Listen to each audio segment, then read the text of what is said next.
क्योंकि ये भविष्य है। और साथ में हमारे कुछ प्रोग्रेसिव फार्मर्स भी हैं। ये प्रोग्रेसिव फार्मर्स पूरा तनाव लेकर के चल रहे हैं अपने जनपद में कि फिशरी के प्रोडक्शन को कैसे बढ़ाया जाए, और साथ ही साथ बढ़ाना ही नहीं, उसको तकनीकी बद्ध सुरक्षित भी करना, ताकि वो आगे वाली जनरेशन को कुछ दे पाए। जिसमें से कुछ अवार्डी भी यहाँ पर फार्मर है जिनको डिपार्टमेंट ऑफ साइंस टेक्नोलॉजी की तरफ से अवार्ड भी मिला है, जिसमें से मिथिलेश पाल जी हैं, पल्ला भाई जी हैं, और कुछ और भी अन्य लगे हुए हैं जो विधाओं में जुड़ रहे हैं, वैज्ञानिक तरह कर रहे हैं। जैसे कि अभी आपने संतोष विश्वकर्मा जी के बारे में सुन ही लिया। कुछ और अपनी पुरानी प्रजातियों को बचाते हुए चल रहे हैं, आईएमसी के बारे में बात करते हैं। तो इन सारों का जमावड़ा भी एक आज अच्छा जमावड़ा है कि ये अपने जनपद के लिए कुछ कर रहे हैं, तो हो सकता हो यहाँ पर उनको और भी कुछ साथ में करने का मौका मिले। जैसे हम कहते हैं रोटी तो सभी खाते हैं, लेकिन अगर घी लगा करके खाया जाए तो उसका स्वाद और सेहत अच्छी रहती है। तो वही अगर मछली भी कर रहे हैं, लेकिन साथ में अगर हमने 150 मोती भी डाल करके ट्रायल वर्जन में कर लिया और हमने वो घी कमा लिया, तो वो भी एक हमारा अच्छा एक्सपीरियंस रहेगा। साथ ही साथ बात करी जाती है कि बच्चों को इस कार्यक्रम से क्या क्यों जोड़ा गया। भवंस मेहता के गुरुजन हैं यहाँ पर, प्रोफेसर, असिस्टेंट प्रोफेसर। समस्या है रोजगार की। 140 करोड़ की आबादी, 70 करोड़ यूथ, 25 से 30, ज्यादा से ज्यादा 32 या 35 करोड़ सरकारी नौकरियां, बाकी सारा प्राइवेट सेक्टर। सरकार भी पूरा जोर दे रही है, मैं किसी सरकार का नाम नहीं लूंगा, चाहे वो भी सरकार आए वो यूथ के बारे में जरूर सोचेगी, एम्प्लॉयमेंट के बारे में जरूर सोचेगी। लेकिन वो जो थीम आपकी इस सरकार ने दी है, लोकल से वोकल बनो और अपना स्वरोजगार स्थापित करो, नौकरी की ज्यादा चाहत मत रखो। उस विशेषांक के ऊपर अगर कहा जाए तो ये पर्ल फार्मिंग, ये फिश कल्चर और ये फिशरी सेक्टर आप तो कहीं ना कहीं बहुत ज्यादा ऊपर लेकर के जा सकते हैं।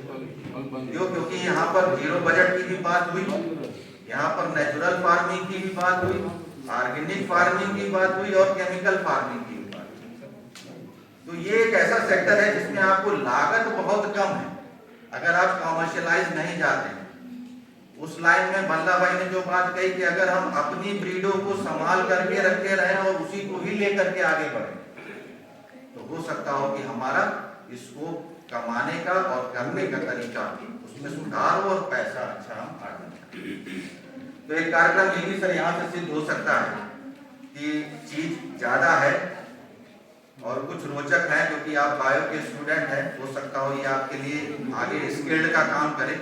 अगर आप बीएससी के छात्र हैं, एमएससी करना चाहते हैं, फिशरी में कोई डिप्लोमा कोर्स बनता है तो आप उसको जरूर से जरूर करिए। और साथ ही साथ अगर कुछ पार्ट में योजनाओं के माध्यम से लेना है तो कौशाम्बी जनपद क्या हर एक जनपद में योजनाएं चलती हैं, आप उनसे जुड़ करके उस फिशरी डिपार्टमेंट के साथ जुड़िए और योजनाओं से लाभ लीजिए। बाकी ऐसे टेक्निकल स्टाफ, ऐसे एक्सपर्टीज आपको मिलते रहेंगे और सारा आपका कार्यक्रम साथ साथ चलता रहेगा। बाकी इस माध्यम के हिसाब से आप और भी कर सकते हैं। जैसे एक कृषि विज्ञान केंद्र आजकल आपका एक IFS मॉड्यूल लेकर के चल रहा है, इंटीग्रेटेड फार्मिंग सिस्टम, उसमें भी आप फिशरी सेक्टर को इन्वॉल्व करके इस पर्ल कल्चर को इन्वॉल्व कर सकते हैं, जोड़ सकते हैं और अच्छी आमदनी ले सकते हैं। स्कोप जो बताया गया कि मार्केटिंग ही स्कोप नहीं, स्कोप का जरिया आपका उद्योग भी है।